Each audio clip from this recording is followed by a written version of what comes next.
Salut la compagnie, c'est Jules Melon et aujourd'hui on se retrouve pour un petit podcast avec l'ami Peggy du 7e œil. Comment vas-tu? Très bien, et toi? Bah écoute, ça va fort bien en ce week-end plus ou moins orageux. Et alors c'est marrant parce qu'on a décidé ensemble de revenir sur un film sorti à la fin de l'année 2021 euh, qui a marqué pas mal de gens d'ailleurs. Son titre c'est Lamb, qui veut dire agneau en version originale, mais qui n'est pas un film anglophone, c'est un film islandais réalisé par Valdimar Johansson. Et au casting, on retrouve une actrice suédoise qui a eu sa carrière à Hollywood depuis, hein, Noomi Rapace, qu'on a pu voir dans Seven Sisters, dans Prometheus aussi. Et à ses côtés, beaucoup d'acteurs scandinaves tels que Ilmir Snar Gustafsson ou encore Björn Ilnur Eraldsson. J'espère que je n'ai pas massacré leur nom. C'est la seule actrice connue pour nous, francophones en tout cas. Et alors, il s'agit techniquement d'un film horrifique, folk horror, entre drame et fantastique, qui raconte l'histoire. Alors, on va pas en dire grand chose sur le synopsis, mais on est quelque part dans la campagne islandaise. Un couple de fermiers travaille tranquillement, et un beau jour, ils se décident de s'occuper d'un agneau qui est né dans l'étable. Comme ça, on sent qu'ils veulent combler un manque. Il s'ennuie peut-être, donc hop, il récupère l'agneau, il l'enlève à la mer et il le garde à la maison, il le borde et il lui donne le biberon. Très étrange ce couple. Et un beau jour, le frère du mari débarque et il va se passer plein de trucs. Ou pas. C'est ça, parce que c'est un film minimaliste, assez contemplatif, qui se déroule donc dans un contexte campagnard avec beaucoup de plans fixes. Et bon, qui dit fantastique horrifique, c'est que on n'en dit pas plus. Sauf que ça se passe autour de Noël et je pense qu'il y a un petit message derrière. Alors évidemment, sans trop spoiler pour l'instant, on fera une zone spoiler. Dis-nous ce que tu en as pensé de ce film. Donc, c'est bon, moi j'avais une bonne attente parce que justement j'en entendais beaucoup parler et j'entendais plutôt des bons retours. Donc moi je redis, hein, je suis une personne à risque, donc je ne peux pas aller au cinéma à cause de la situation actuelle. Ouais. Donc je rattrape surtout les films chez moi et du coup j'attendais énormément de ce film parce qu'il avait l'air un peu barré en fait. Ah Quand oui. tu lis le papier, le synopsis, t'as l'impression d'un film un peu barré quoi. Et en fait, j'ai été vraiment mais, agréablement surprise. C'est quelques films déjà, enfin, ouais, de norvégiens, suédois que je vois et qui ont un univers assez fou dans le cinéma et que j'ai envie d'approfondir un peu en fait, parce que vraiment, ils ont un univers qui leur est propre et toutefois qui s'amuse beaucoup à mettre en image les expressions qu'on utilise dans la vie de tous les jours. Oui. Comme avec le film Border, où c'est un peu l'homme est un loup pour l'homme, et là, c'est un peu l'image de, comment on dit, il est doux comme un agneau, tu vois, Oui. et ça Oui. me fait penser un peu à ça, le cinéma de ces pays-là, nordiques. Alors c'est marrant que tu aies cité Border, c'est vrai que si vous aimez ce genre de film, un peu Border, ou Morse aussi, un film plus ou moins de vampire qui est sorti il y a un petit moment maintenant, il y a cette... Voilà, la caméra est posée, il y a beaucoup de moments de silence, c'est calme, il n'y a pas vraiment d'action, ce n'est deux, trois scènes marquantes sur lesquelles on reviendra sur la zone spoiler. Et là on a un film où on sent que les compositions de plans ont été très réfléchies, beaucoup d'enfermement sur les cadres, les fenêtres, la caméra posée dans les tables, etc. On a l'impression d'ailleurs dès le début qu'il se passe quelque chose qui ne va pas. Ce couple n'est pas Oui, heureux. Bon, voilà, on oui, n'explique pas c'est ça. pourquoi encore, mais c'est l'ennui, il se parle à peine. Je crois qu'il faut attendre au moins 10 minutes de film avant qu'il y ait les premiers mots qui soient prononcés. C'est quand même... Bon, voilà. Et c'est pas juste parce que c'est un couple qui discute au-delà des mots complices, non, on sent que c'est très pesant. Puis un jour, voilà, le personnage de Maria, donc joué par Noomi Rapace, alors c'est marrant parce que Maria, le jour de Noël, Ah, elle trouve dans ouais, une mais il y étable, a beaucoup de métaphores dans ce ah film, oui, hein, dans l'étable, il y a l'agneau. T'as l'impression qu'elle veut en faire son enfant. Pourquoi? Là, on n'en dit pas plus, mais ça va créer de gros problèmes par la suite.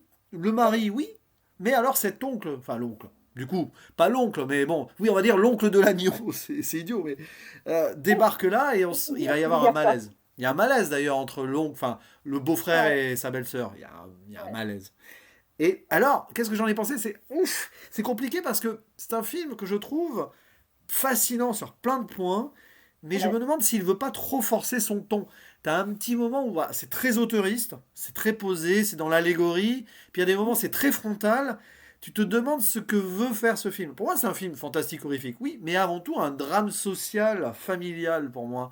c'est plutôt comme ça. C'est plutôt un film qui parle d'une perte, d'un manque, que vraiment le côté fantastique horrifique pour moi a été pris comme prétexte pour dépeindre un couple qui n'a plus rien, enfin, à part cultiver ses champs, quoi, et élever ses bêtes. Mais on a l'impression que c'est une tentative ici d'allégorie sur un retour à la vie, retour à une envie de vivre, mais alors à travers un procédé absolument fou. Ils en sont réduits donc à récupérer cet agneau. Et c'est là que tu te dis, ils sont fous. Et d'ailleurs, ça joue entre réalisme absolu de la situation dramatique et ce côté fantastique qui est assumé par les personnages. T'as l'impression il se passe un truc, mais ils le prennent pour content. Et même Ouais, quand l'oncle débarque, il va quand même prendre du temps à se poser des questions. Bon, on n'en dit pas plus, mais il y a certaines affiches qui spoilent tout cela. Mais bon, on n'en dit pas plus. On imagine que vous tombez ici sans avoir vu l'affiche. Je sais pas ce que tu en penses sur cette idée de drame social avant tout. moi, je l'ai vraiment vu plus comme une métaphore biblique. Du Aussi. coup, j'ai pas trop. Ouais, c'est sûr, il y a un drame social quand même avec l'histoire du couple sur Oui. la perte d'un enfant, parce qu'on Oui. apprendra. Bon, écoute, c'est un peu spoilé, Bon, mais c'est pas le spoil majeur du film, mais on sent ils avaient quelque chose qu'ils n'ont plus. Donc, ouais, on voilà, sent qu'il y a c'est c'est vrai que ça l'idée du remplacement de l'enfant. Oui, c'est ça. ouais, c'est ça. Donc, mais moi, je l'ai vu aussi beaucoup sur une métaphore, donc j'ai un peu moins vu ce côté drame social. Donc, Alors c'est intéressant ce que tu dis sur le côté métaphore parce que il faut savoir que la société islandaise est basée donc sur des mythes scandinaves, etc. Mais aussi a été christianisée au Moyen Âge, il me semble. Et c'est quand même un endroit où le christianisme et les traditions plus folk ancestrales ont toujours plus ou moins cohabité, plutôt bien, mieux en Islande qu'en Norvège par exemple. En Norvège, il y a des gens quand même qui ont cramé des églises à une époque, c'est autre chose. Et là, on sent cette peut-être, je ne sais pas quel est le message du réalisateur, s'il a voulu critiquer ce faux semblant d'une société qui est entre deux eaux ou pas, ou si c'est pour montrer que beaucoup de personnes vivent un petit peu en subissant tout cela. Là, on ne sait pas trop quel est le message, mais l'aspect, parce qu'ils sont chrétiens, ce couple-là est chrétien, et ils vont être ouais, ramenés au centre de la mythologie scandinave, pour une raison qu'on ne va pas évoquer, mais il y a quelque chose, une idée de possession peut-être, ou d'apparition, voilà, restons vagues, et ouais, ils vont se confronter à ça naturellement avec leurs croyances. D'ailleurs, je ne sais pas si tu as remarqué, mais il y a beaucoup de fenêtres ou de motifs de croix au début du film. Il y a des croix dans ouais. presque dans tous les trucs. Et oui, c'est peut-être. Alors je sais pas du coup quel est le regard sur la croyance. Qu'est-ce que tu en penses toi? À ton avis, est-ce que tu penses que c'est un film qui donne espoir sur la croyance ou au contraire qui est très cynique là-dessus? Ah, je pense qu'il n'a pas voulu prendre de position, Ouais. justement. Je pense qu'il a voulu laisser justement au spectateur de prendre son choix à lui et qu'il a voulu simplement raconter une histoire à travers cette donc, métaphore moi, biblique, je dirais, parce que Ouais. voilà, quand on pense donc que c'est le soir de Noël, qu'est-ce qu'on dit au soir de Noël? Ben, on raconte toujours l'histoire du petit Jésus. Oui, bah oui, là, oui. Toute l'histoire se passe dans une étape. Donc, quelque part, c'est pour ça que moi, ça Oui. m'a fait tout de suite avec les histoires catholiques qu'on raconte, en fait, Bah, pendant Noël, en fait. c'est très Donc, frontal dans le sens où ouais, je pense pas qu'il a voulu prendre une position. Je non, pense qu'il a voulu vraiment laisser au choix le bah, spectateur je de se poser la pense question, justement, je et pense qu'on sans est prendre de position. Et je trouve ça plutôt bien, en fait, finalement. on est dans le conte fantastique, à la fois conte biblique et conte scandinave mélangé. Et bon, Ouais, c'est très frontal, c'est pas subtil en soi parce que étable, soir de Noël, elle prend un enfant, Immaculée Conception, elle l'a pas enfanté parce que forcément c'est un agneau. Et elle s'appelle Marie en plus. Et il aurait fallu que le mari s'appelle Joseph et on avait la totale. C'est pas ça, il s'appelle Ingvar le mari. Je pense pas qu'il y ait de lien avec Joseph. Mais c'est très intéressant parce que donc film islandais mais coproduit par la Suède. Bon la Suède, ok, mais la Pologne. Et la Pologne, on sait qu'ils sont très croyants. Enfin, il y a une mouvance très catholique en Pologne. Donc je ne sais pas exactement quels ont voulu être les messages. J'ai l'impression qu'il y a un mélange de société dans la production des films. D'ailleurs, c'est passionnant. En plus, ils parlent en islandais. Donc ouais, voilà, bon, oui, je pense que c'est de l'islandais, le norrois, je crois que ça s'appelle la langue. J'ai pas vérifié, mais il me semble. Et alors, ouais. avant d'entrer dans les détails du spoil, qu'as-tu pensé de la réalisation déjà? Tiens, la réalisation, qui est très Moi, c'est minimaliste en soi, hein. ce genre de film, donc du coup, je suis pas très objectif. J'adore les films contemplatifs et de plus en plus. Ouais. surtout justement quand la photographie comme ça est travaillée, un peu à la Emmanuel Lubezki, où il Oui, met en avant la nature, etc., et qui la rend vivante en fait. c'est vrai. Comme un personnage en fait parmi les personnages, et c'est ça que j'aime beaucoup dans ce genre de petits films comme ça, mais qui en dit beaucoup en fait dans la forme. Ah oui, ouais, as tout à fait raison là-dessus. Le fait est que tous les alentours, ça vit, quoi. Il y a la brume, la neige, les paysages, même les animaux. Il y a des plans qui regardent la nature, et même des plans subjectifs. Le film commence par un plan subjectif, on ne sait pas ce qui se passe d'ailleurs. Voilà. Et c'est vrai que les personnages sont là, mais tout ce qui se passe autour, ça existe, c'est palpable. Ça te donne envie d'aller en Islande d'ailleurs. J'ai une petite pensée pour l'ami Romain Rimbaud qui a vu ce film en Islande. Voilà, imagine le contexte, ça va être génial parce que voilà. Alors j'espère qu'il a eu des sous-titres quand même parce que oui, je pense qu'il a eu des sous-titres anglais. Mais voilà, il y a ça. Et autre question sur les acteurs parce que c'est pas facile à jouer ce genre de personnage. Ils le portent très bien sur leurs épaules. Ouais. Ils sont très charismatiques et ça, justement, moi, je trouve que ça va un peu avec la religion. Ceux qui prêchent la Bible, enfin, ceux qui l'expriment, ce sont des orateurs et ils ont un certain charisme pour pouvoir être orateur dans des messes, etc. Et moi, je trouve qu'en fait, je pense que ça fait aussi allusion à ça. C'est pour ça qu'ils sont très charismatiques. Mais ils sont presque charismatiques par les moments de silence aussi. C'est ça le paradoxe. C'est que Aussi.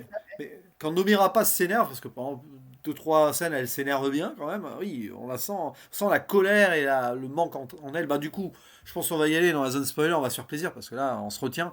Alors attention, découvrez le film parce que là on va quand même tout donner. Hein. Spoiler. Donc déjà bon le premier que tu as annoncé, mais en soi on s'en doute très vite. On voit que le couple a perdu quelque chose, elle recueille vite un agneau et hop, les deux le prennent pour un enfant. Ils ont perdu un gamin, une fille hein, qui s'appelle Ada. On ne Ouais. sait pas, voilà, derrière, un moment, on voit son tombeau, etc. Et c'est amusant parce que ce tombeau, on le voit après qu'on croit à un moment que l'oncle qui a débarqué, enfin l'oncle, le frère du mari, a débarqué et a voulu tuer le mouton enfant. Et on se dit, tiens, alors pourquoi? Parce que le spoil majeur, là, quand même, dans cette histoire, c'est que l'enfant agneau, là, et pourtant, et on met du temps à nous le montrer, hein. C'est caché, il est emmitouflé et tout. Mais l'enfant agneau, c'est un enfant agneau, un vrai. Donc, C'est un le humain à film a tête de mouton. été et c'est à force de voir le corps petit à petit qu'on Oui, voit que c'est un mi-humain, mi-bête. mais alors, Donc, c'est génial voilà. parce que le film attend, là, c'est chapitré en trois, je crois que trois Oui, parties. C'est à la fin de la première partie qu'on voit enfin qu'il a des mains. Et c'est là, on ça. comprend pas. Si on n'a pas été spoilé avant, tu te dis, mais qu'est-ce que c'est que ce truc? Tu te dis, ils sont fous au début. Ouais, ils sont fous, ils ont pris un agneau et ils le maternent. À la rigueur, pourquoi pas, hein, après tout. C'est pas une question de folie. On peut très bien prendre un petit chat, un petit chien, un petit agneau, voilà, bon. Mais là, vraiment, c'est un enfant. Tant et si bien C'est ça. d'ailleurs que dans le chapitre 2, comme les animaux grandissent plus vite, il a déjà 4 5 ans. Ouais, Et ouais, donc, c'est il sûr que commence à c'est bizarre, cavaler un hein. peu. C'est très bizarre hein, comme film. Ah, c'est spécial parce Et- que c'est vraiment une petite fille avec un corps de mouton. ouais. Et Moi, c'est plutôt un mec, mais ouais, alors c'est une fille, hein, parce que ça, il l'appelle ouais, Ada, donc oui, c'est c'est vrai. voilà, il lui donne le nom de la fille morte. Alors c'est glauque, du coup. C'est vraiment comme un remplacement. Et alors d'où vient cette fille? Alors là, autre spoiler. Bon, de toute façon, on est dans la zone spoiler. On comprend dès le début avec la vision subjective que c'est une entité qui débarque, qui va enfanter une brebis, enfin qui va Ouais, engrosser une brebis plutôt. Et ouais, donc de cette union naît cet enfant mouton. Mais la créature, on ne la voit qu'à la fin. Et ouais, c'est une sorte d'homme bélier. Alors, on doit être dans le mythe scandinave, voilà, c'est ça. une des croyances. Ouais, Et alors, par contre, c'est violent, parce que c'est là on rentre dans le drame. La ouais, mère Maria, elle vole l'agneau à c'est la ça. brebis. Ouais. Et la Donc, brebis, c'est terrible là. Tu vois la brebis dehors qui bêle, elle dit, eh, je veux mon enfant et tout. c'est Limite, ça. elle est humanisée, la brebis. Je sais pas ce que t'en penses, mais c'est génial ça. Ah, mais complètement. C'est comme si on arrachait un enfant à un vrai humain, quoi. Ouais. Et du coup, cette Bobby, elle prend ça vraiment comme une douleur, mais Ah, c'est. immense, quoi. Et ce qui est Du dur coup, derrière, c'est que Maria, qu'est-ce qu'elle décide de faire? D'aller tuer la brebis. Voilà. Non seulement elle lui a volé son enfant, mais elle le tue la mère. Donc tu te dis, la Maria, là techniquement, on peut plus avoir une sympathie pour elle. Et l'oncle qui débarque, visiblement, il y a une aventure avec donc le frère de son mari. c'est glauquissime, on comprend pas trop. Et moi, ce qui m'a choqué quand même dans le film, et c'est là où on se pose la question. Qu'il soit fou, le couple, ils veulent remplacer l'enfant. Ok, passons. Mais l'oncle qui débarque, il pose pas la question. À un moment, il va la poser, mais il va quand même attendre peut-être 1 ou 2 jours avant de se dire, mais qu'est-ce que c'est? À un moment, il dit, c'est quoi ce bordel? On a dit quand maman, il dit, vous êtes fou, c'est pas un enfant, quoi. Ben Et oui. c'est le mari qui dit, ça s'appelle le bonheur, quoi. Et c'est là où on finit par accepter qu'effectivement, il va falloir qu'il accepte ce hobby, enfin, c'est un million enfant. Ben oui, mais il Il a l'accepte. dit Alors, c'est qu'il marrant il parce a que. du mal, hein. Au début, il se sent pas bien, il est Ah très, oui. très mal à l'aise. Enfin, Et à l'oncle, chaque qu'est-ce fois, qu'il il fait faut la voir première tout fois? La première fois qu'il voit la brebis enfant dehors, il lui donne de l'herbe. Et t'as le mari qui dit, le père, mais arrête, c'est une enfant, qu'est-ce que tu fais? Il y a un très bon suspense dans le film parce qu'à chaque fois, tu te demandes s'ils vont finir par le tuer, l'enfant. Je sais Alors, pas si tu c'est. as ressenti ça à chaque fois quand il l'amène à part, Oui, là aussi, soit ça aurait dans pu le être champ biblique. avec le tracteur, soit de l'amener sur le bateau, enfin sur la petite barque loin sur la mer. Tu te demandes à chaque fois s'il va la tuer ou pas, quoi. C'est vrai qu'on aurait pu avoir le sacrifice de l'agneau ou l'enfant Moïse, on aurait pu avoir plein de trucs. Mais en C'est fait, ça. c'est là où ça tourne vers le mythe scandinave à la fin. Bah, l'homme bélier ou le bélier humain, on ne sait pas trop, débarque et récupère son enfant et tue le mari. La mère se retrouve toute seule. Et là, pour le coup, à la fin, elle se retrouve toute seule. Plus de mari, plus d'enfant, à crier. Et là, tu te dis, bah, c'est bien fait. T'as pas... Voilà. Mais ce qui est quand même horrible, c'est qu'on a pitié pour elle aussi, parce qu'elle a quand même perdu ce gosse à la base. Et puis son mari, quoi. Enfin, les deux, enfin, Mais dans oui, mais cette d'abord, scène, elle il a a perdu sa perdu son fille. On enfant. peut imaginer deux Ouais. trois ans avant, elle a perdu sa fille. Là, elle repère encore sa fille et son mari. Et je sais pas si t'as vu, mais à la fin, elle crie. Et puis, dernier plan, elle souffle, hein, comme si elle était soulagée. Et c'est ça qui est terrible. On a l'impression qu'elle fait un deuil d'un coup de 3 choses, là. Oui, c'est vrai. Moi, je trouve ça poignant, mais en même temps, on arrive, pouf, la fin. Ouais. Et t'as l'impression que le film est incomplet parce qu'il veut laisser des silences et des mystères.